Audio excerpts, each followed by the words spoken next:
The well-being of the planet is pivoted around three major concerns: climate change, our ability to cope up with our sustainability goals, and energy transition.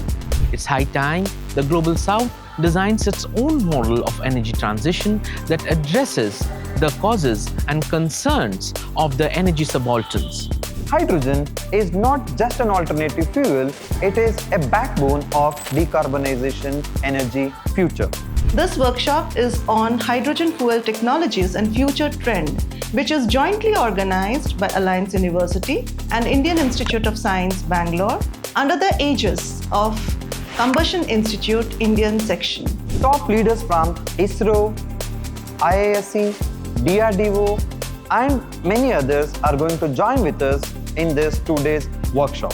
We are going to discuss about the hydrogen utilization in internal combustion engine and gas turbines, hydrogen safety, and its storage concerns. The workshop will take place on 19th and 20th September 2025 right here at Alliance University.